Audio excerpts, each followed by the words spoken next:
Hello everyone, welcome to Study IQ. और आज इस वीडियो के अंदर हम डिस्कस करेंगे हमारे मॉक टेस्ट जो सेकंड है उसके आंसर। आप वही चीज़ जो मैंने आपको पहले टेस्ट में बताई थी, तो बहुत अच्छे से ध्यान से समझना है, क्वेश्चंस को आंसर टिक करने हैं और प्रॉपर तरीके से आपको एनालाइज करना है कि आपकी गलतियां कहाँ पे आ रही हैं। और आपको जो है मुझे स्क्रीनशॉट सेंड करना ही करना है कि कहाँ पे आपकी गलती रही है और कहाँ पे आपको लग रहा है कि आपको और ज़रूरत है। अगर आपको कुछ पूछना हुआ तो आप भी मुझे पूछ सकते हैं इंस्टाग्राम के ऊपर। आपको पता है कि मैं इंस्टाग्राम के ऊपर एक्टिव रहता हूँ और यहीं पर आपके जवाब मिलते हैं। तो आज डिस्कस करेंगे हम सेट नंबर 2। तो देखते हैं जी आगे बढ़ने से पहले आपको बता दूं, इंडिपेंडेंस सेल चल रही है। अगर आप इस कोर्स की वैलिडिटी इंक्रीज़ करना चाहते हैं, जो आप देख रहे हैं 10,000 MC कोर्स, तो इसमें आप विपन 20 कूपन कोड यूज़ करके अपनी वैलिडिटी इंक्रीज़ कर सकते हैं। अपने दोस्तों को बता सकते हैं अगर इन कोर्सेज़ को आप परचेज़ करना चाहते हैं, मतलब अपने दोस्त को बता सकते हैं और अपना कोर्स को बता सकते हैं उनके बारे में। ठीक है, चलते हैं जी फर्स्ट क्वेश्चन की तरफ। सो क्वेश्चन है, बरमूडा ट्रायंगल जो है ये कौन सी जगह के ऊपर देखने को आपको मिलता है, कौन सी जगह के ऊपर फैला हुआ है। बरमूडा ट्रायंगल जो है, so here is the Bermuda triangle. So Bermuda is the apex, Florida, here and Puerto Rico. मतलब इन तीनों चीज़ों के अंतर्गत देखने को आपको मिलता है। जो आपका ये जो Florida, Puerto Rico and Bermuda, और ये ट्रायंगुलर शेप है जिसका थर्ड पॉइंट क्या है, Bermuda. So this is very important. और इसको और क्या कहते हैं हम, डेविल्स ट्रायंगल भी कहा जाता है, डेविल्स ट्रायंगल। ठीक है, the triangle of death, the triangle of death और hoodoo sea, it's called hoodoo sea and graveyard of Atlantic. इतने नामों से जाना जाता है, ग्रेवयार्ड ऑफ अटलांटिक। एक्चुअली क्या था कि जैसे ही शिप इन जगह के ऊपर क्रॉस करता है तो गायब हो जाता है। कहाँ पे गायब हो जाता है हमें नहीं पता। Actually the reason was storm waves. बहुत ज़्यादा जो है स्टॉर्म वेव्स यहाँ पे देखने को आपको मिलती हैं, जिसके कारण जो है ये गायब हो जाता है और हमें इसके कोई भी अवशेष नहीं मिलते बरमूडा ट्रायंगल के अंतर्गत। और आपको पता ही है कि ये सी वाला एरिया इसीलिए क्योंकि अटलांटिक ओशन के अंतर्गत जो है सबसे ज़्यादा बिजेस्ट ओशन है और ट्रेड होता है, तो आते ही जाते रहते हैं। तो यहाँ से ट्रायंगल ट्रायंगल में कहाँ पे गायब हो जाता है तो नहीं पता लगता।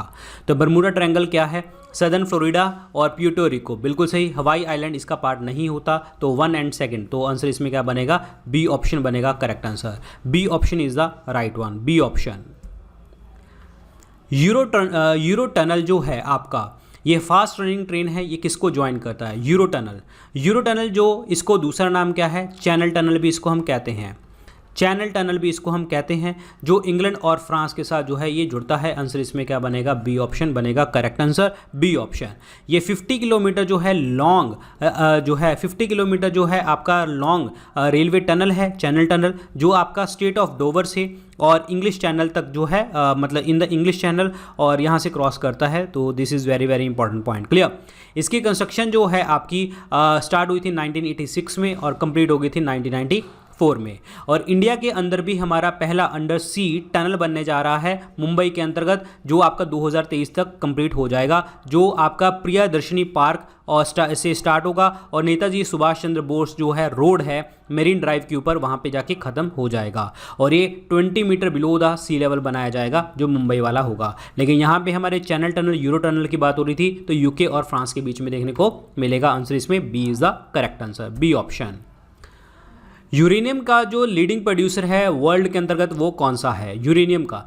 यूरेनियम की ओर जो होती है वो होती है पिच ब्लेंड, पिच ब्लेंड।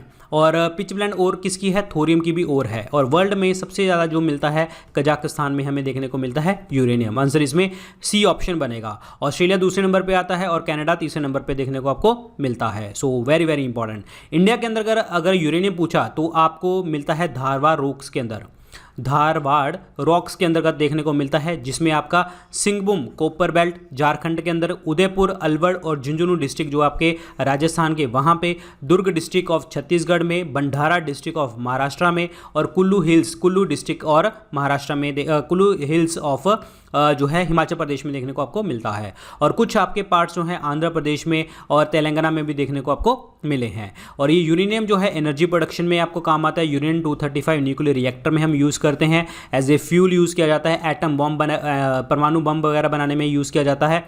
और ये रेडिएशन के अगेंस्ट जो है ये शील्ड भी हमें प्रोवाइड करता है मेडिकल प्रोसेसेस के अंतर्गत। और जो है डेट सेट क्लियर, ये आप फर्टिलाइजर वगैरह में यूज़ किया जाता है। आंसर इसमें C option, that is Kazakhstan is the correct answer. So here is the Kazakhstan, then Canada, then Australia, ये आपको देखने को मिलते हैं। चलिए जी क्वेश्चन देखिए जी। क्वेश्चन क्या कहता है, इनमें से स्टेटमेंट कौन सा करेक्ट है बताना है। Either of the two belts over the ocean at about 30 to 35 degrees north and south is known as the horse latitudes. ये बिल्कुल सही स्टेटमेंट है, हॉर्स लैटिट्यूड्स कहते हैं। और they are the low pressure belts, ये भी आपका पॉइंट आपका गलत है, ये गलत है। लो प्रेशर बेल्ट्स नहीं होती, ये हाई प्रेशर बेल्ट्स होते हैं। तो पहले तो आंसर क्या बनेगा, ए ऑप्शन बनेगा correct answer, A option. Actually क्या होता है मैं आपको दिखाता हूँ। यहाँ पे देखिए, ये है आपका 0 डिग्री जो डोल्ड्रम वाला पार्ट होता है, ये है 30 डिग्री वाला पार्ट। 30 से 35 डिग्री नॉर्थ एंड साउथ जो है आपका हॉर्स लैटिट्यूड देखने को मिलता है। और यहाँ पे हाई प्रेशर बेल्ट होती है। एक्चुअली द रीज़न इज़ क्या होता है कि ये बनती क्यों है, क्योंकि जो इक्वेटर वाला पार्ट है ना, इक्वेटर वाला पार्ट, यहाँ से जो हवा है ऊपर की तरफ उठती है, ऊपर की तरफ उठती है, वो डिफ्लेक्ट हो जाती है, पोल्स की तरफ डिफ्लेक्ट होती है। क्यों? क्योंकि अर्थ क्या कर रही है, रोटेट कर रही है। अर्थ रोटेट होने के कारण जो हवा डोल्ड्रम इक्वेटर से ऊपर उठती है वो डिफ्लेक्ट हो जाती है आपकी पोल्स की तरफ। जैसे ये ठंडी होती रहती है, जैसे ये हवा ठंडी होती रहती है और बारी होती रहती है, तो यहाँ पे इस रीजन के अंदर जो है पाइलअप हो जाती है, बिल्कुल बन जाती है, पाइलअप इकट्ठी हो जाती है, जिसके कारण इस एरिया का प्रेशर जो होता है हाई हो जाता है। लेकिन यहाँ पे जो हवाएं चलती हैं वो बहुत ज़्यादा धीरे चलती हैं, काम हवाएं चलती हैं, वेरिएबल होता रहता है। तो इसी को ये है आपका हॉर्स लैटिट्यूड वाला पार्ट। एक्चुअली एंशिएंट इंडिया में, प्राचीन भारत की अगर हम बात करें, प्राचीन टाइम की अगर हम बात करते हैं, तो बहुत सारे जो आपके वेसल्स होते थे, वेसल्स के अंदर जो कार्गो सामान वगैरह लेके जाते थे हॉर्सेस के थ्रू, तो ये बहुत ज़्यादा मुश्किल होता था कि यहाँ से उसको क्रॉस करवाना। तो क्या करते थे, घोड़े जो है वो इनको घोड़ों को जो है इस पानी में घेर देते थे, सी के अंदर घेर देते थे, ताकि वो लाइट फील करे, और ये जो है आपका इसीलिए इसको हॉर्स लैटिट्यूड के नाम से भी हम जानते हैं। याद रखिए, इंपॉर्टेंट पार्ट है। तो आंसर इसमें क्या बनेगा, A option is the correct one. इनमें कैपिटल और जो है आपकी नेशन कौन सा करेक्ट नहीं मैच करता। चिले सेंटियागो, ये आपका ऑप्शन सही है। अर्जेंटीना ब्यूनस आयरेस, ये भी सही है। नॉर्थ कोरिया सियोल, ये गलत है जी, ये साउथ कोरिया की कैपिटल है सियोल, ठीक है। और नॉर्थ कोरिया की कौन सी है, Pyongyang, that is called Pyongyang, clear. Ethiopia की एडिस अबाबा, ये भी सही है। तो आंसर इसमें C is the correct answer, C option is the right one.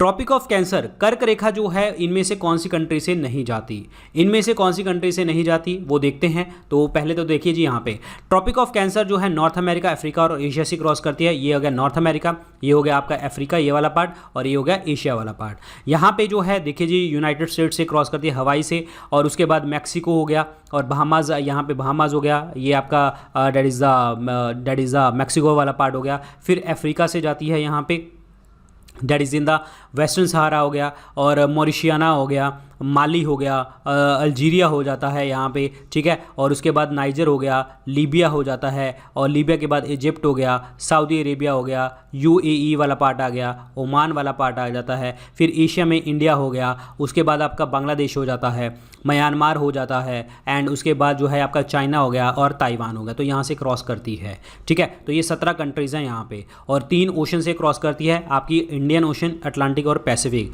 और कौन सी वाटर बॉडी से, ताइवान स्टेट, रेड सी और गल्फ ऑफ मैक्सिको से, क्लियर, यहाँ से क्रॉस करती है, Gulf of Mexico and Red Sea, और उसके बाद ताइवान स्टेट हेयर ही है, और यहाँ पे आपका डेट इज़ रेड सी है, यहाँ पे आपका गल्फ ऑफ मैक्सिको है। 3 जगह से यहाँ से क्रॉस करती है वाटर बॉडी से।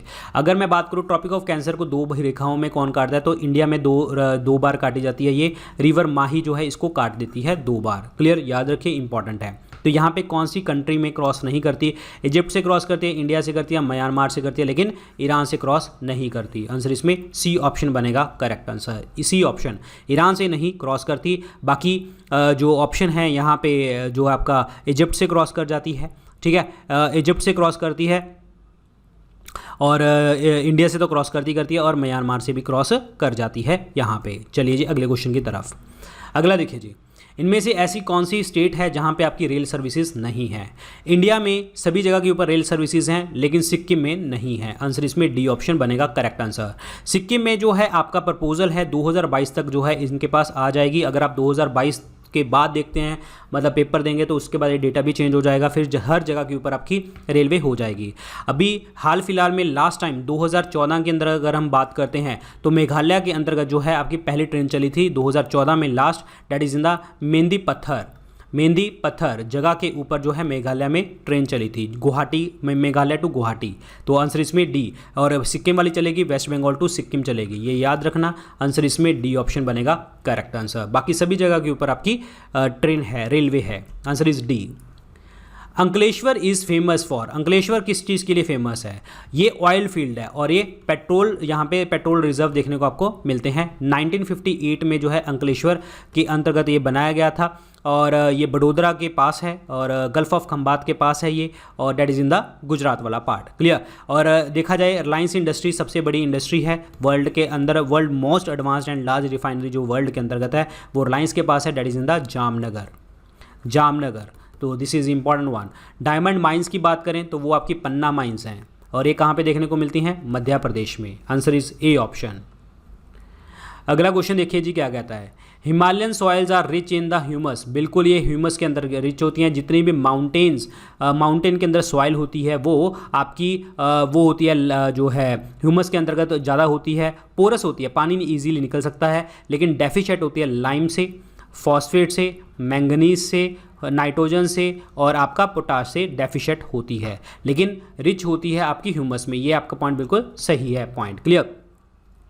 Because the Himalayas have the largest area under the forest cover, because बिल्कुल सही है, ये बिल्कुल सही है, मतलब दोनों स्टेटमेंट आपके करेक्ट हैं और एक्सप्लेनेशन भी आपकी सही है। तो आंसर इसमें ए ऑप्शन बनेगा। Both assertion and reason are true and reason is the correct explanation of A, कि हिमालयन सॉइल के अंदर ह्यूमस भी होता है और इसमें फॉरेस्ट कवर भी ज़्यादा है। आंसर इसमें ए ऑप्शन बनेगा।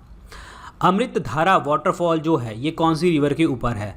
अमृत धारा जो वाटरफॉल है ये आपकी छत्तीसगढ़ के अंतर्गत देखने को आपको मिलता है, कोरिया डिस्ट्रिक्ट में, छत्तीसगढ़ कोरिया डिस्ट्रिक्ट, और ये रिवर है दैट इज हसदेव। आंसर इसमें डी ऑप्शन बनेगा। Hasdeo is the correct one, D option is the correct one, very very important. और हसदेव जो है एक ट्रिब्यूटरी है महानदी रिवर की, याद रखना है। Answer is D option. Here is the Amrit Dhara waterfall, Koriya Chhattisgarh.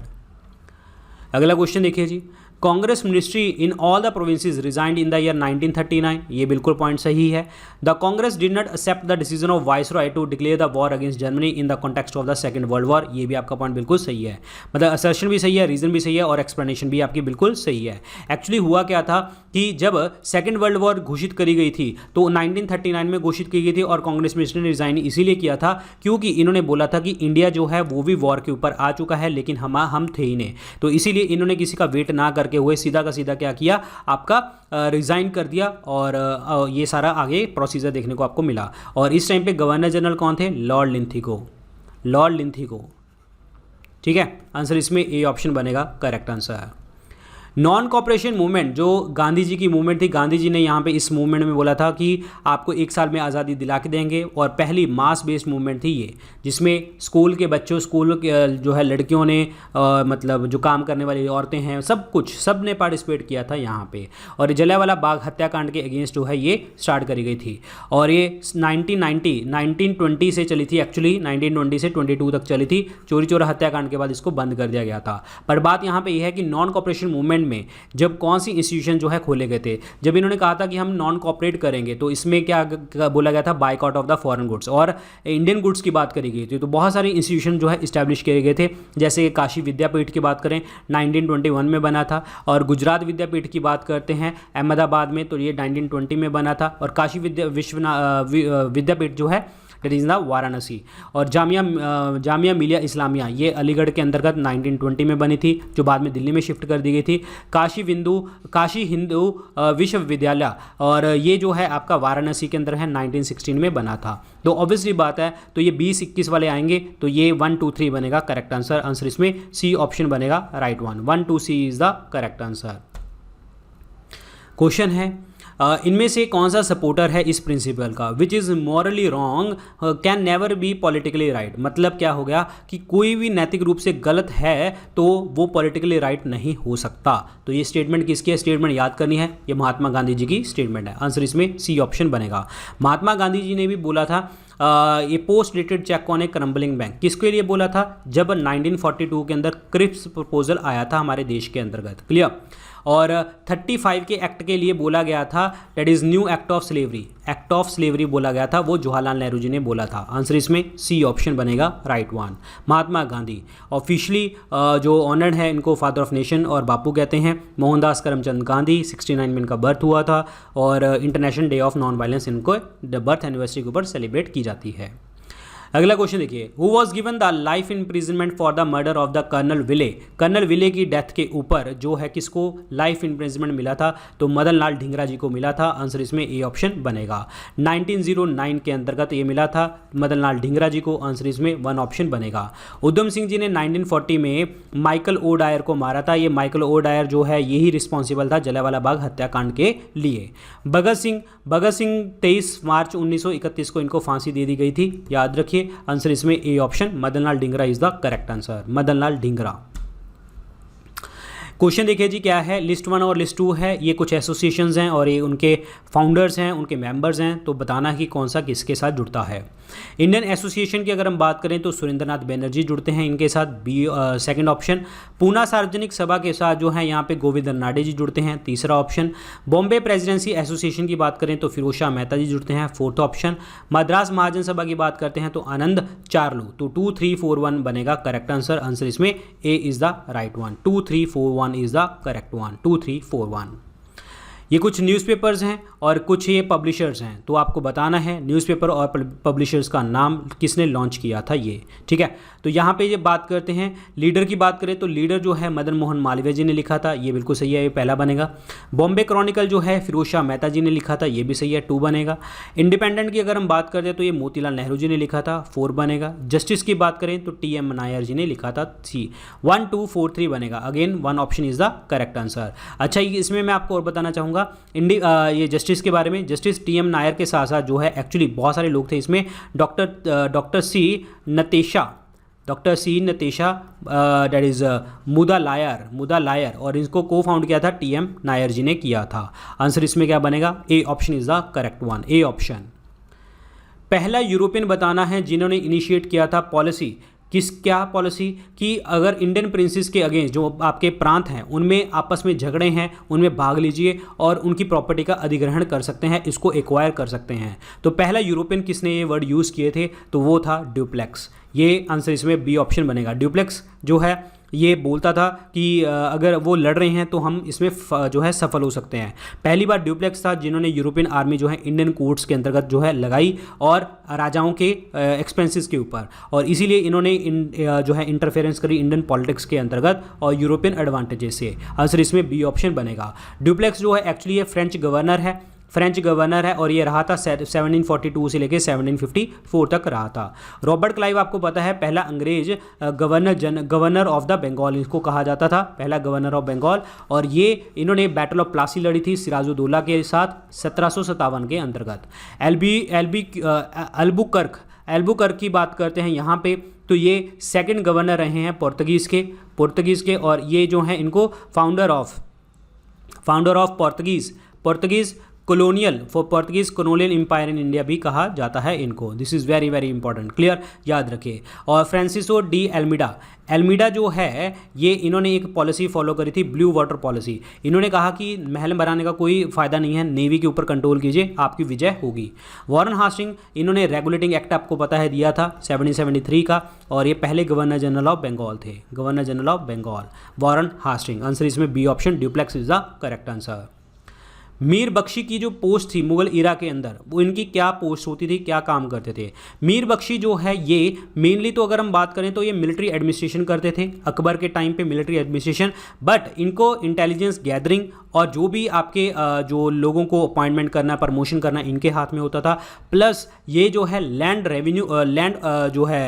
वगैरह की चीज़ों को भी देखते थे, सुपरवाइज करते थे, that is supervision of the land revenue officials, ये भी आप करते थे। आंसर इसमें डी ऑप्शन बनेगा correct answer, D option, very very important.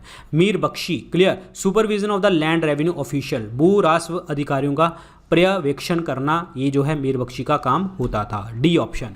यहाँ पे पहले आपको दिखाता हूँ मीर बख्शी। तो here is a Mir Bakhshi, headed military department, nobility information and intelligence agency इनके पास होती थी, और लैंड ऑफिशियल्स को जो है ये असिस्ट करते थे। वजीर होता था head of the revenue department. दीवान होता था जो भी आपके इनकम एक्सपेंडिचर हो रहे हैं उनके ऊपर। मीर सम्मान ये जो है आपका जो है कारखानाओं को देखता था। दीवाने बायूतात ये रोड्स गवर्नमेंट बिल्डिंग्स। मीर मंशी रॉयल कॉरेस्पॉन्डेंस। सदर उस सदर ये चैरिटेबल और रिलीजियस डिपार्टमेंट्स को देखता था। काजी उल कुजात ये जुडिशल डिपार्टमेंट्स को। मुहतासिब जो है आपका पब्लिक मोराल्स को सेंसर करता था। मुशर्रफ मुमलिक ये अकाउंटेंट जनरल था, और मुस्तफ़ ए मुमलिक जो है ऑडिटर जनरल था। दरोगा ए दक्ष चौकी ये जो है आपका इंपीरियल पोस्ट के ऊपर चार्ज होता था। मीरा ए अर्ज जो है पिटीशन का चार्ज। वकिया नाविस जो है न्यूज़ रिपोर्टर। तो ये आपको याद रखने हैं सारे के सारे मुगल एम्परर, क्लियर, सेंटर में। तो यहाँ पे प्रोविंसेस के अंतर्गत भी होते थे बहुत सारी चीज़ें, जिसमें सिफा सलार जो हेड एग्जीक्यूटिव होता था। दीवान जो रेवेन्यू डिपार्टमेंट का इंचार्ज होता था। बख्शी मिलिट्री डिपार्टमेंट का, और सदर जुडिशियल डिपार्टमेंट का। तो ये आपके प्रोविंसेस प्रांतों में होते थे, ये भी आपको याद कर लेने हैं। अगला देखिए जी, क्वेश्चन ये है अकबर ने इन चीज़ों को किया था। जैसे अबॉलिशन ऑफ जजिया। जजिया टैक्स वो होता था जो नॉन ब्राह्मण्स को लिया जाता था, ब्राह्मण्स के ऊपर लिया जाता था जब ये पिलग्रिम्स के ऊपर जाते थे। तो जजिया टैक्स इन्होंने 1564 में ख़त्म किया था। उसके बाद है इबादत खाना। इबादत खाना होता था हॉल ऑफ प्रेयर्स, पर जहाँ पे प्रेयर होती थी। 1575 के अंतर्गत जो है ये बना था, और ये बना था 1575 में, क्लियर। और सिंगिंग ऑफ मज़ार जो है महज़र, सिंगिंग ऑफ महज़ार जो है ये एक्चुअली इन्होंने महज़र जो है आपका महज़रनामा 1579 में जो है इन्होंने घोषित किया था। और प्रिपेयर किसने किया था इस चीज़ को? दैट इज़ शेख मुबारक ने इसको प्रिपेयर किया था। शेख मुबारक जो अबू फजल के फादर थे। This is very important. और महज़रनामा अगर पेपर में नहीं आता, अगर पेपर में महज़रनामा पेपर में नहीं आता, तो इसका मतलब होता है इनफॉलेबिलिटी ऑफ डिक्री, क्लियर। इस वर्ड का मतलब क्या होता है कि जितने भी रिलीजियस इंस्टीट्यूशंस हैं वो मेरे हाथ में हैं, अकबर के हाथ में हैं, ठीक है। और सारी चीज़ों को सुप्रीम पावर कौन है? अकबर है। और इन्होंने जो उलेमास जो धर्म के अंतर्गत जो है सारी एडमिनिस्ट्रेशन करते थे, इनके ऊपर भी सुपरविज़न इन्होंने जो है जारी कर ली। तो आंसर इसमें ये बनेगा 1579। दीन इलाही धर्म था जिसमें सभी धर्मों की कुछ कुछ अच्छी चीज़ें थी, और दीन इलाही के धर्म में सिर्फ अकेला हिंदू बीरबल था जिन्होंने इसको ज्वाइन किया था, और ये 1582 के अंतर्गत जो है बनाया गया था। तो अब क्रोनोलॉजी देख लीजिए, 64, 75, 79 एंड 82, 1 2 3 4 ही बनेगा करेक्ट आंसर। तो आंसर इसमें ए ऑप्शन बनेगा right answer. A option 1 2 3 4 is the correct one. When he attained kingship, he was fully independent from the rules and orders of शरीयत। कौन से सुल्तान के बारे में इस बारानी ने ये स्टेटमेंट दी है? जब वो किंग बना तो उसने बोला कि मैं ही सुप्रीम हूँ, मेरे आगे पीछे कोई नहीं है, मतलब मैं किसी को नहीं मानता, मैं ही आगे राजा हूँ। इसने धर्म के ऊपर भी जो है जो कंट्रोल करते थे उसके ऊपर भी इन्होंने कंट्रोल कर लिया, स्टेट का ही कंट्रोल कर लिया। और इन्होंने बोला कि I don't know what is correct और incorrect by law, I only give a command which I understand suitable for the welfare of the state और the special occasion. I don't know what will happen on the final day of justice. मतलब मेरे को नहीं पता कि final day के ऊपर क्या होगा, लेकिन जो मैं कर रहा हूँ अपने लोगों के लिए कर रहा हूँ, भलाई के लिए कर रहा हूँ, राज्य के लिए कर रहा हूँ, क्लियर। और ये स्टेटमेंट जो थी ये दी थी अलाउद्दीन खिलजी की। आंसर इसमें सी ऑप्शन बनेगा करेक्ट आंसर। अलाउद्दीन खिलजी ने जो है ये बलबन के थॉट्स होते थे, उसी चीज़ को ही इन्होंने जीवित रखा। बलबन जैसे blood and iron policy follow करता था, तो वही अलाउद्दीन खिलजी ने करी, जिनको आप दूसरा सिकंदर के नाम से भी जानते हैं, क्लियर। और वेरी वेरी इंपॉर्टेंट। और इन्होंने खलीफा की कोई बात नहीं मानी, सारी पावर्स इन्होंने अपने हाथ में ली, और इन्होंने अपने आप को अलाउद्दीन खिलजी ने क्या बोला? दैट इज़ जामिन उल खिलाफत, मतलब खलीफा अपने आप को ही बोल दिया इन्होंने, खिलाफत नासिरी आमिर उल मुमनिन, ठीक है। तो ये इन्होंने अपने आप को इतना बड़ा पोस्ट दी और सारी पावर्स अपने हाथ में ले ली। आंसर इसमें सी ऑप्शन बनेगा करेक्ट आंसर। इल्तुतमिश, जिन्हें आप स्लेव ऑफ द स्लेव कहते हैं, father of tomb building in India, Sultangarh ही बनाया था इन्होंने दिल्ली के अंतर्गत। और जो है इन्होंने कुतुब मीनार की कंस्ट्रक्शन को कंप्लीट करवाया था। सिल्वर का टंका, कॉपर का जितल इन्होंने इशू करवाए थे। इनकी बेटी थी रजिया सुल्तान, जो पहली मिडिवल लेडी चेयर जो है लीडर बनी थी। बलबन जी, इन्होंने अपने आप को भगवान बोला और इन्होंने सिजदा सिस्टम स्टार्ट करवाया, सलाम करके आना है। पैबोस, पहले पैरों को आगे चूमना है। और इन्होंने शैडो ऑफ गॉड बोला अपने आप को, नियाबत खुदाई और ज़िले इलाही का टाइटल अपने आप को दिया। अलाउद्दीन खिलजी ने जो है, इल्तुतमिश ने एक सिस्टम स्टार्ट किया था, इक्ता सिस्टम, कि सिविल एडमिनिस्ट्रेशन के लिए आपको ज़मीनें गिफ्ट किया करेंगे। उन ज़मीनों को इन्होंने कैश सिस्टम में किया कि आप अगर जॉब कर रहे हैं तो आपको कैश में सैलरी मिलेगी और आपको कैश में ही सब कुछ सबमिट करना पड़ेगा, जो भी टैक्स वगैरह होगा, ठीक है। और मोहम्मद बिन तुगलक की अगर हम बात करते हैं तो इनको वाइजेस्ट फूल ऑफ इंडिया कहते हैं। और इन्होंने, इनके टाइम पे एक पर्सन आया था, डेट इज़ इब्न बतूता, जो मोरक्को से आया था। इब्न बतूता, जिसको 8 साल के लिए ऑफिशियल काजी अपॉइंट किया था, जिसके पास जो है जुडिशियल फंक्शन होते थे, काजी अपॉइंट किया गया था, जिन्होंने एक पुस्तक लिखी थी रहला और सफ़रनामा। आंसर इसमें C is the correct answer. Alauddin Khilji is the right one. किसको प्रिंस ऑफ जो है माइकेवेली के से एक साथ कंपेयर करते हैं, यानी कि इंडियन माइकेवेली किसे कहते हैं? तो ये कौटिल्य को कहा जाता है, कौटिल्य अर्थशास्त्र। क्लियर, ये अर्थशास्त्र जो है एक पॉलिटिकल साइंस की जो है एक जो है पॉलिटिकल बुक है ये, और यूनिक बुक है। और प्रिंस ऑफ माइकेवेली इनको कहते हैं, विष्णुगुप्त चाणक्य इनका नाम होता है। और इन्होंने किसको हराया था? चंद्रगुप्त मौर्य ने हराया था कौटिल्य की मदद से नंदवंश को, और पूरा राज इस्टेब्लिश कर लिया था अपने हाथों में। आंसर इसमें बी ऑप्शन कौटिल्य के अर्थशास्त्र के लिए बोला जाता है। क्वेश्चन है, आइडल वर्शिप, जो आपकी मूर्ति पूजा का जो नींव रखी थी इंडिया में, किसने रखी थी? तो मूर्ति पूजा की नींव रखी थी बुद्धिस्ट पीपल ने। और कौन से? महायान, जो आपके कहाँ पे रहते हैं? नॉर्थ इंडिया में रहते हैं महायान्स। क्लियर, आंसर इसमें क्या बनेगा? B option, idol worship. और महायान जो है आपका चाइना, कोरिया, जापान, इनमें भी महायान है। और इस यहाँ पे फैलाया किसने था धर्म? कनिष्क ने फैलाया था, याद रखिए।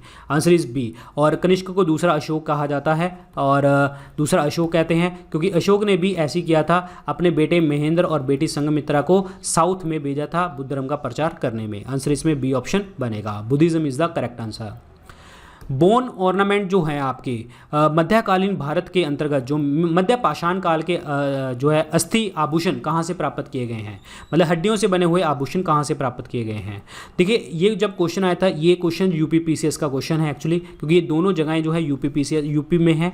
और यहाँ पे जो उन्होंने ऑप्शन टिक किया था वो किया था महादया। आंसर इसमें बी ऑप्शन टिक करेंगे। लेकिन ऐसा नहीं है कि सराय नाहर राय भी इसका करेक्ट आंसर है, ध्यान रखना। वो दोनों आंसर करेक्ट हैं, बट उन्होंने इसको बी को टिक किया हुआ था, तो हम इसको पहले क्वेश्चन के अकॉर्डिंग बी टिक करेंगे। अगर यहाँ पे ए और बी आ जाता तो ए और बी को टिक कर देते। क्लियर, और आंसर इसमें जो है पहले तो मैं इसको करेक्ट क्वेश्चन के अकॉर्डिंग ही बी लेके चलूंगा। Clear, answer is B option. इनमें से जो है हमें न्यू टिश्यूज़ की ग्रोथ के लिए कौन सा न्यूट्रिएंट चाहिए? न्यू टिश्यूज़ की ग्रोथ के लिए हमें कौन सा चाहिए होता है? प्रोटीन चाहिए होगा, ऑब्वियसली बात है, प्रोटीन चाहिए होगा। कहाँ पे प्रोटीन होगा? फ्रूट्स में नहीं, वेजिटेबल्स में नहीं, स्वीट्स में नहीं, चीज़ में बिल्कुल होगा। तो आंसर इसमें क्या बनेगा? सी ऑप्शन, चीज़ में प्रोटीन होता ही होता है। पल्सेस की बात कर लें, सोयाबीन की, ग्राउंडनट की, मिल्क की, चीज़ की, एग्स की, और फूड ग्रेन्स की, एटसेट्रा, तो ये सारे के सारे इसके अंतर्गत, चीज़ वगैरह के अंतर्गत क्या देखने को मिलते हैं हमें? दैट इज़ प्रोटीन देखने को मिलता है, क्योंकि प्रोटीन जो है नए सेल भी बनाता है, रिपेयरिंग भी करता है। Answer is C option, cheese is the correct one. इनमें से किसके पास जो है सेक्स क्रोमोसोम नहीं होते? लिंग गुणसूत्र नहीं होते। हमारी बॉडी में कितने पेयर्स हैं? 23 पेयर्स हैं। टोटल 46 क्रोमोसोम है, जिसमें 22 पेयर जो हैं ऑटोसोम है, और 1 सेक्स क्रोमोसोम देखने को मिलता है, जिसमें XX गर्ल्स के लिए और XY फीमेल्स के लिए, XY बॉयज़ के लिए होता है। इनमें से कौन सी स्पीशीज़ है? लिजर्ड के पास जो है, छिपकली के पास कोई भी क्रोमोसोम नहीं होता। This is very very important. Clear, butterflies के अंतर्गत जो आपके सेक्स क्रोमोसोम देखने को मिलते हैं, तो मेल के पास आपका ZZ सिस्टम होता है और फीमेल के पास आपका ZW सिस्टम होता है। तो आंसर इसमें B option, lizard is the correct answer, lizard. ऐसी गैसेस बताइए जो वेल्डिंग के लिए यूज़ करी जाती हैं। वेल्डिंग के लिए यूज़ करी जाती है ऑक्सीजन और एसिटिलीन। आंसर इसमें सी ऑप्शन बनेगा करेक्ट आंसर। आर्गन गैस भी जो है हम इस्तेमाल कर लेते हैं वेल्डिंग पर्पसेस के लिए। आंसर इसमें C is the correct answer. Oxygen and acetylene का जो है मिश्रण यूज़ किया जाता है वेल्डिंग में। This is very very important point. Clear, so यहाँ पे देखिए वेल्डिंग प्रोसेस में फ्यूल गैस और आपका एसिटिलीन और बहुत सारी गैसेज और भी यूज़ कर ली जाती हैं। Chemical structure of pearl is, pearl यानी कि मोती, मोती का केमिकल स्ट्रक्चर क्या होता है दिखाता हूँ आपको। सो मोती के अंतर्गत जो होता है कैल्शियम कार्बोनेट होता है और आर्गनाइट होता है, ये याद रखना है। और कैल्शियम कार्बोनेट जो है आपका 85% के आसपास देखने को मिलता है, जिसमें जो है आर्गोनाइट का मिश्रण होता है। एक इसमें एक चीज़ होती है जिसे हम क्या कहते हैं, डेट इज़ कॉल्ड कॉन्क्योलिन। कॉन्क्योलिन होता है इसके अंतर्गत, ठीक है, ये वाला कॉन्क्योलिन। ये कॉन्क्योलिन जो है आपका क्या होता है, ये प्रोटीन होता है, इसके अंतर्गत प्रोटीन होता है, याद रखिए। ये है पर्ल्स, मोती, कैल्शियम कार्बोनेट देखने को हमें मिलेगा। Answer is 1 option is the right one, 1 option. Economic growth जो होगी वो usually coupled with, economic growth आर्थिक विकास जो होगा आमतौर के साथ किसके साथ होता है, ये हमेशा इन्फ्लेशन के साथ होता है। मैंने आपको लास्ट क्लास में भी बताया था, पैसा जो आएगा, मनी जो आएगी मार्केट में आएगी, लोग पैसा लगाएंगे, काम मिलेगा, ग्रोथ होगी और डिमांड करेंगे, और डिमांड के साथ आपकी क्या होगी, इन्फ्लेशन हो जाएगी। आंसर इसमें B is the correct answer. Stagflation वो होता है जिसमें इन्फ्लेशन और अनएम्प्लॉयमेंट दोनों चलते हैं। हाइपर इन्फ्लेशन वो होता है जिसमें रुपये की वैल्यू जो है आपकी ख़त्म हो जाती है। डिफ्लेशन बिल्कुल ही इन्फ्लेशन आपका जीरो हो गया और कोई चीज़ खरीद ही नहीं रहा है आपके से। आंसर इसमें बी ऑप्शन बनेगा करेक्ट आंसर। मुद्रास्फीति is the right one, B option. Jet engines जो हैं वो किस प्रिंसिपल के ऊपर काम करते हैं, जेट इंजन्स क्या करते हैं, वो आगे जाता है पीछे धुआं छोड़ता है, तो ये लीनियर मोमेंटम का पार्ट होता है। So this is the conservation of the linear momentum. Answer इसमें ए ऑप्शन बनेगा correct answer, A option is the correct one. Machine language जो कंप्यूटर की होती है वो किस चीज़ के ऊपर बेस्ड होती है, तो वो बुलियन अलजेब्रा के ऊपर बेस्ड होती है। आंसर इसमें सी ऑप्शन बनेगा correct answer, C option, clear. और रेगुलर अलजेब्रा जो होता है उसमें बाइनरी डिजिट्स वगैरह होते हैं 0 और 1, लेकिन बुलियन अलजेब्रा के ऊपर बेस्ड होती है आपकी मशीन लैंग्वेज, क्लियर। इसमें असेंबलर क्या होता है कि लो लेवल लैंग्वेज को जो है मशीन लैंग्वेज में कन्वर्ट कर देता है, हाई लेवल लैंग्वेज को कंपाइलर और इंटरप्रेटर जो है मशीन कोड के अंतर्गत कन्वर्ट कर देते हैं। तो ये आपका पता होना चाहिए।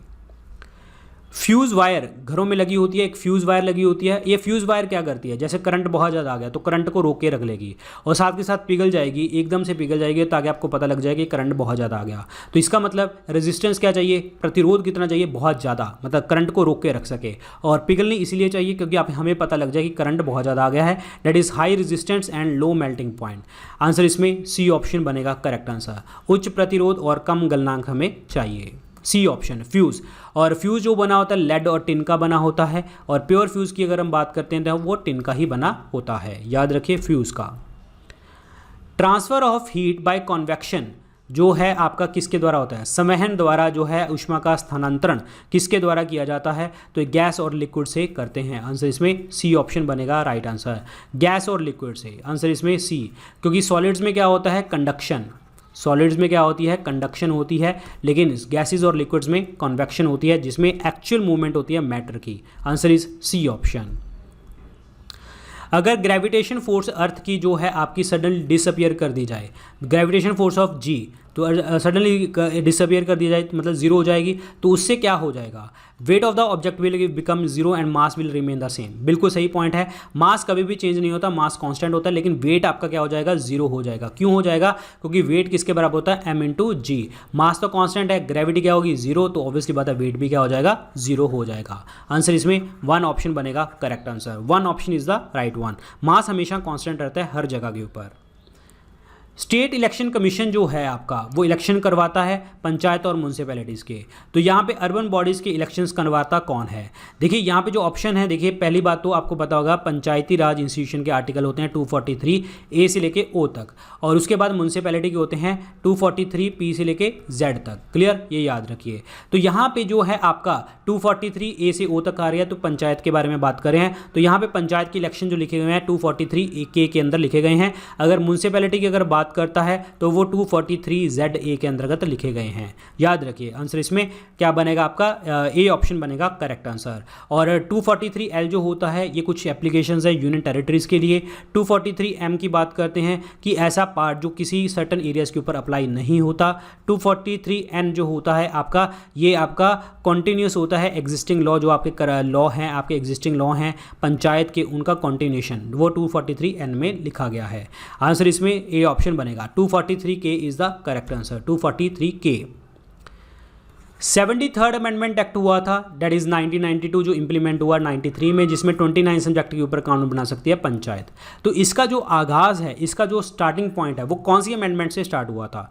सबसे पहले जो आपकी 64th अमेंडमेंट एक्ट हुआ था 1989 में, और इसमें आपका जो है बोला गया था, लोकसभा के अंदर इंट्रोड्यूस किया गया था, जिसमें पंचायती राज इंस्टीट्यूशन को जो है आपका कॉन्स्टिट्यूशन स्टेटस मिलने की बात करी गई थी, और ये पहली बार जो है आपका अटेम्प्ट था गवर्नमेंट के अंतर्गत। 64th अमेंडमेंट, उसके बाद आपका 73rd अमेंडमेंट हुआ। 61 अमेंडमेंट याद कीजिए, जिसमें आपकी वोटिंग एज 21 से 18 साल कर दी गई थी। 1988 का बिल था और 89 में इसको इंप्लीमेंट किया गया था। आंसर इसमें क्या बनने वाला है? C, D option, 64th is the correct answer, 64th। Communist Party of India को सीपीआई, कम्युनिस्ट पार्टी इंडिया और मार्क्सिस्टवाद जो है इसमें कन्वर्ट किया गया। तो कम्युनिस्ट पार्टी ऑफ इंडिया जो बनी थी पहली बात तो 1925 में बनी थी कानपुर के अंतर्गत, क्लियर। और उसके बाद जो है इनका विभाजन कहाँ पे हुआ था? 1964 में हुआ था, और ये जो है मार्क्सिस्टवाद के अंतर्गत कन्वर्ट हो गए थे। आंसर इसमें B is the correct answer, 64 is the right one, 64। अगला क्वेश्चन देखिए जी, जो डिप्टी चेयरमैन होता है प्लानिंग कमीशन का, उनको ऑफिशियल हायरार्की में किस चीज़ का स्टेटस है? देखिए, जो प्लानिंग कमीशन जो बना था 15 मार्च 1950 को बना था, जिसके चेयरपर्सन कौन होते हैं? हमेशा प्राइम मिनिस्टर। लेकिन डिप्टी चेयरपर्सन जो होते हैं उनको कैबिनेट मंत्री का एक रैंक मिलता है। आंसर इसमें क्या बनेगा? ए ऑप्शन बनेगा करेक्ट आंसर। लेकिन अब तो नीति आयोग है, national institution for transforming India, जो बना था 1 जनवरी 2015 को बनाया गया था, क्लियर। और इसमें चेयरपर्सन आपके कौन होते हैं? अगेन प्राइम मिनिस्टर होते हैं। आंसर इसमें ए ऑप्शन बनेगा, कैबिनेट मिनिस्ट्री का रैंक मिलता था। आंसर इसमें 1 ऑप्शन बनेगा। कौन सी हाई कोर्ट ने बोला जो डाइवोर्स है, दैट इज बाय सेइंग तलाक 3 टाइम, यानी कि तलाक तलाक तलाक वर्ड अगर यूज़ कर रहे हैं तो इससे डाइवोर्स होना इलीगल है, क्योंकि ये जो है आर्टिकल 14 और 15 को जो है आप जो है प्रोहिबिट, मतलब उसको छेड़छाड़ कर रहे हैं, इस आर्टिकल्स के साथ वायलेट कर रहे हैं। तो ये इलाहाबाद हाई कोर्ट ने जो है इनके बारे में बोला था कि triple talaq is illegal. Answer इसमें बी ऑप्शन बनेगा correct answer, B option is the right one. Rajya Sabha के जो मेंबर हैं इनमें किस जगह के ऊपर एसोसिएट नहीं करते? पब्लिक अकाउंट कमेटी, जिसमें आपके 22 लोग होते हैं, 15 आपके लोकसभा से और 7 आपके राज्यसभा से। एस्टिमेट कमेटी में 30 लोग होते हैं और 30 के 30 जो होते हैं लोकसभा से होते हैं। पब्लिक अंडरटेकिंग कमेटी में भी 22 लोग होते हैं, जिसमें 15 लोकसभा और 7 आपके राज्यसभा से होते हैं। तो कौन सी जगह के ऊपर राज्यसभा के मेंबर नहीं है? सेकंड के अंतर्गत। आंसर इसमें C is the correct answer, केवल second is the right one, C option बनेगा राइट वन। ये तीनों हमारी क्या हैं? फाइनेंशियल कमेटीज़ हैं, जो हमारे संविधान में लिखी गई हैं। पब्लिक अकाउंट कमेटी और एस्टिमेट कमेटी को दोनों को क्या कहते हैं? हम सिस्टर कमेटी के नाम से भी हम जानते हैं, सिस्टर कमेटी 1 और 2 को। आंसर इसमें सी ऑप्शन बनेगा करेक्ट आंसर, सी ऑप्शन। अगला क्वेश्चन देखिए, NDA government doesn't like discussion under rule 184 of the rules of procedure and conduct of business in the Lok Sabha. Rule 184 को जो है डिस्कस नहीं करना चाहती एनडीए गवर्नमेंट। तो ये स्टेटमेंट है, ठीक है, ये सही स्टेटमेंट है। Because this rule provides for voting also doing with along with discussion. मतलब क्या है, एक्चुअली क्या होता है कि ये 184 जो आर्टिकल है ये किसी डिस्कशन के ऊपर मैटर होती है और वोटिंग होती है उसके ऊपर। अगर रूलिंग पार्टी जो है वो उसमें लेस फेवर में आती है, if the ruling party gets less votes in its favour then it may lose ruling position, clear. अगर वो 184 के अकॉर्डिंग जो है उसके पास वोट्स कम आती हैं तो वो अपना रूल्स को लूज कर देगी, इसमें लिखा गया है। तो इस क्वेश्चन का जो आंसर है वो बनेगा ए ऑप्शन, इसीलिए वो डिस्कस नहीं करना चाहती। आंसर इसमें A is the correct one, A option. अगला क्वेश्चन देखिए, इनमें से कथन कौन सा सही है वो बताना है। President is the part of the parliament, ये बिल्कुल सही है, क्योंकि पार्लियामेंट में 3 होते हैं चीज़ें, लोकसभा, राज्यसभा और प्रेसिडेंट। लोकसभा राज्यसभा 2 हाउस हैं जिन्हें हम और क्या कहते हैं? बाई कैमरल लेजिस्लेचर कहा जाता है। 80 नंबर आर्टिकल जो है आपका राज्यसभा का, और जो 79 नंबर आर्टिकल होता है पार्लियामेंट का, और 81 होता है राज्यसभा का, लोकसभा का। प्रेसिडेंट का 52 होता है। दूसरा देखिए, a bill pass because a bill pass by 2 house of the parliament can not become law without the assent of the president. इसीलिए बिल्कुल सही है, मतलब ये कानून नहीं बन सकता जब तक जो है प्रेसिडेंट उसको पास नहीं कर देते। बिल्कुल ऑप्शन सही है, ए ऑप्शन बनेगा करेक्ट आंसर। अंडर आर्टिकल 111 के अकॉर्डिंग जो है आपका राष्ट्रपति जो है आपका बिल को हाँ ना करता है। आंसर इसमें ए ऑप्शन बनेगा correct answer, 1 option. Which one of the following rights can not be suspended और restricted even during the national emergency. मतलब नेशनल इमरजेंसी लगी हुई है तो भी आपका कौन सा फंडामेंटल राइट खत्म नहीं होता।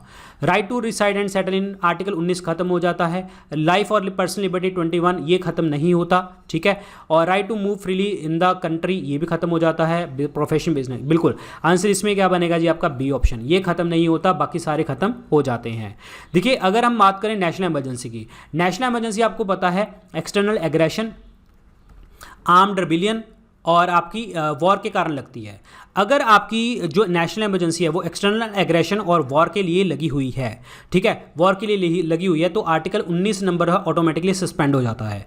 लेकिन अगर जो आपकी इंटरनल नेशनल इमरजेंसी है वो आर्म्ड रिबेलियन के कारण लगी हुई है, आर्म्ड रिबेलियन के कारण लगी हुई है, तो उसमें आर्टिकल 19 कभी भी सस्पेंड नहीं होता। याद रखिए 19 आर्टिकल भी उस टाइम पे हमें रहेगा। Answer is B option is the correct one, B option. ये कुछ आर्टिकल्स हैं और कुछ पोजीशंस हैं वो लगाना है। आर्टिकल 76 होता है अटॉर्नी जनरल ऑफ इंडिया, ये बनेगा 3। 148 क्या होता है कैग के बारे में, 1 क्या होता है यूनियन मिनिस्टर्स को अपॉइंटमेंट करना, ये बनेगा 4। 31 होता है जुरिस्डिक्शन और कौन सी ओरिजिनल प्रारंभिक क्षेत्राधिकार सुप्रीम कोर्ट का, ये भी आपका 2 बनेगा। 3142 इज द करेक्ट आंसर। कहाँ पे है ये option, B is the correct answer, B option 3142 is the correct one. CAG क्या करता है कि जो भी आपकी पब्लिक जो भी रिपोर्ट्स बनाता है, गवर्नमेंट के अकाउंट्स को ऑडिट करता है, वो पब्लिक अकाउंट कमेटी को वो दे देता है जो आगे पब्लिश कर देती है। Original jurisdiction of supreme court में क्या होता है कि सेंटर और स्टेट के झगड़े, स्टेट और स्टेट के झगड़े सॉल्व करवाना इसका मेन काम होता है। That means federal character of the constitution को बना के रखती है। अटॉर्नी जनरल जो होता है हाईएस्ट लॉ ऑफिसर होता है, लीगल ऑफिसर होता है कंट्री का पहला, और that's it, clear. 3142 is the correct one, 3142। अगला क्वेश्चन देखिए जी क्या कहता है। अगर हम हैवी सैंड माइनिंग कर रहे हैं रिवर बेड के ऊपर तो कौन से जो है पॉसिबल कॉन्सिक्वेंसेस देखने को हमें मिलते हैं, भारतीय रेत खनन के संभावित परिणाम कौन से देखने को हमें मिलते हैं अगर हम माइनिंग करते हैं। देखिए अगर हम रिवर बेड से जो है माइनिंग करेंगे तो ऑब्वियसली बात है पानी का फ्लो जो है अंदर बढ़ जाएगा, पानी का फ्लो अंदर बढ़ जाएगा तो अंदर से चीज़ें जो होगी वो डिस्टॉर्ट हो जाएंगी, रिवर बैंक जो है आपका इरोड हो जाएगा। क्योंकि देखिए सैंड जो होती है वो स्पंज की तरह काम करती है और ये आपका वाटर टेबल को रिचार्ज करने में हेल्प करती है। ऑब्वियसली बात है जब आप सैंड माइनिंग करेंगे तो ये सारी चीज़ें खत्म हो जाएंगी, जिससे क्या होगा वाटर लेवल जो होगा वो नीचे चला जाएगा।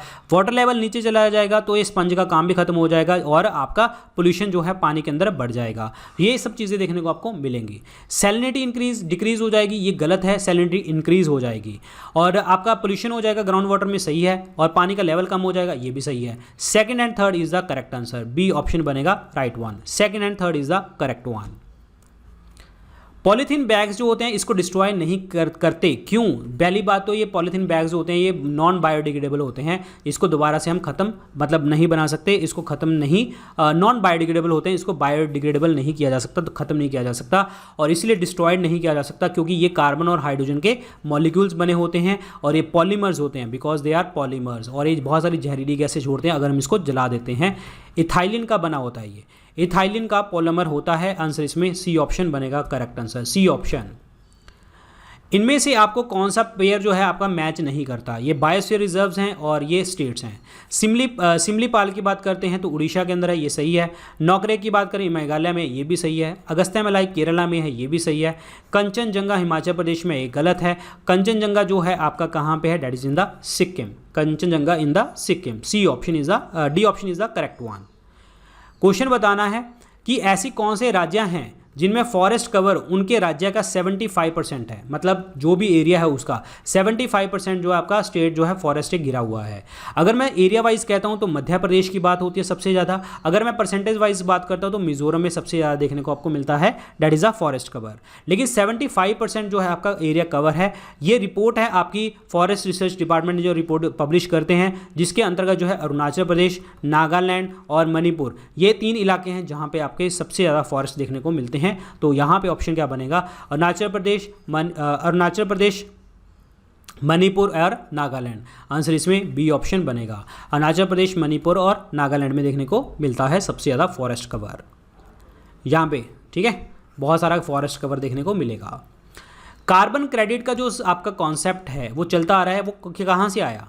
कार्बन क्रेडिट का कॉन्सेप्ट आया क्योटो प्रोटोकॉल से। आंसर इसमें ए ऑप्शन बनेगा। क्योटो प्रोटोकॉल का क्वेश्चन एक और भी करवाना है मैंने, उसमें आपको समझाऊंगा कि क्या था क्योटो प्रोटोकॉल। ठीक है, ये क्योटो प्रोटोकॉल बस इतना याद रखिए कि ग्रीन हाउस गैसेज की जो एमिशन है उसकी मैक्सिमम क्वांटिटी कितनी हो सकती है ये बोला था, और इसके अंतर्गत जो है कोटा फिक्स कर दिया जाता है पर्टिकुलर कंट्रीज का कि इससे ज़्यादा आप जो है नहीं बढ़ा सकते। तो इसके अकॉर्डिंग जो है जो लोकल गवर्नमेंट होती है वो अपनी पॉलिसीज बनाती है, और अगर वो पोल्यूशन ज़्यादा कर दें तो क्या होता है कि दूसरे कंट्री से वो उस कार्बन क्रेडिट्स को परचेज कर लेते हैं अपनी वैल्यू करके। ठीक है, सो ये आपका क्योटो प्रोटोकॉल देखने को हमें मिलता है, 1 ऑप्शन बनेगा राइट आंसर। मॉन्ट्रियल प्रोटोकॉल जो है 1987 में हुआ था, और ये जो था आपका ओजोन को प्रोटेक्ट करने के लिए देखने को मिला था। आंसर इसमें 1 ऑप्शन कार्बन क्रेडिट जो है आपका आंसर इसमें 1 ऑप्शन बनेगा correct one, that is Kyoto protocol के साथ लिंक करता है। हॉटस्पॉट ऑफ बायोडाइवर्सिटी किसे कहते हैं? बायोडाइवर्सिटी हॉटस्पॉट जो होता है एक ज्योग्राफिकल रीजन होता है अर्थ के अंतर्गत, जिसमें कंडीशन जो होती है बड़ी एक्सट्रीम होती हैं, और हैबिटेट लॉस का जो है थ्रेट रहता है, क्लाइमेट चेंज का थ्रेट रहता है, स्पीशीज लॉस का जो है आपको थ्रेट रहता है यहाँ पे। और ये इंडिया के अंतर्गत 4 जगह के ऊपर है आपके बायोडाइवर्सिटी हॉटस्पॉट। वेस्टर्न घाट में है, आपका इंडो म्यांमार बॉर्डर के ऊपर है, सुंडा लैंड में है, और ईस्टर्न हिमालयाज में देखने को आपको मिलते हैं। क्लियर? सो यहाँ पे कौन सा जो है हॉटस्पॉट देखने को आपको मिलेगा? तो ये हॉटस्पॉट है आपका that is western Ghat. Answer इसमें सी ऑप्शन। वेस्टर्न घाट को हम और क्या कहते हैं? सह्याद्रीज भी बोला जाता है, Sahyadris. Clear? Answer is C option is the correct one, C option. So here is the Sahyadris, Western Ghats. World Environment Conference जो है 1997 में हुई थी, और एक कहाँ पे ऑर्गेनाइज करी गई थी? तो ये ऑर्गेनाइज करी गई थी क्योटो में, क्योटो जापान के अंतर्गत, जब आपका क्योटो प्रोटोकॉल आया था। क्योटो प्रोटोकॉल जो है ये United nation framework convention on climate change के द्वारा इसको अडॉप्ट किया गया है, और ये बोला गया था कि आपने जो है percentage of the green house gases को कम करना है, और ये बोला था टारगेट 16 फरवरी 2005 तक। क्लियर? 16 फरवरी 2005 तक 5.2% आपको कम करनी है। 37 देशों को बोला गया था जो डेवलप्ड नेशंस थे, और ये इंटरनेशनली बाइंडिंग है। इसमें आप एमिशंस को रिड्यूस करना आपके ऊपर होता है कि रिड्यूस करना ही करना है आपको ग्रीन हाउस गैसेज को। आंसर इसमें क्या बनेगा जी? आपका सी ऑप्शन बनेगा correct answer, that is Kyoto is the right one. यहाँ पे नैरोबी वर्ड लिखा हुआ है। नैरोबी जो है आपका कीनिया के अंतर्गत है, और ये आपके यूनाइटेड नेशन इन्वायरमेंट प्रोग्राम के हेडक्वार्टर हैं। रियो डी जेनेरियो आपको पता है अर्थ समिट हुआ था सस्टेनेबल डेवलपमेंट के लिए 1992 में। सो आंसर इसमें क्या बनेगा? C is the correct answer, Kyoto is the correct one, Kyoto. So here is the stock जो है आपका क्योटो प्रोटोकॉल के लिए देखने को आपको मिला। क्लियर? सो गाइज ये थे आज के लेक्चर के अंदर क्वेश्चन, और बाकी कितने नंबर हैं आपके बिल्कुल दिल से मन से, और लेवल धीरे धीरे बढ़ता चला जाएगा। मैं आपको बता दूं, कहीं पे इजी क्वेश्चन डाल रहा हूँ, कहीं पे टफ डाल रहा हूँ, यही पेपर का स्टाइल होता है आपके पेपर में। ठीक है? सो बाकी जो भी अपडेट्स होंगे वो आपको यहाँ पे टेलीग्राम चैनल के ऊपर आपको मिलते रहेंगे, और आपको बताना है मुझे इंस्टाग्राम के ऊपर मैसेज करके कि सर आपके मेरे मार्क्स इतने आए हैं। ठीक है? बाकी जो भी अपडेट्स होंगे वो मिलते रहेंगे टेलीग्राम चैनल के ऊपर। So thank you so much guys, all the very best, good luck, take care.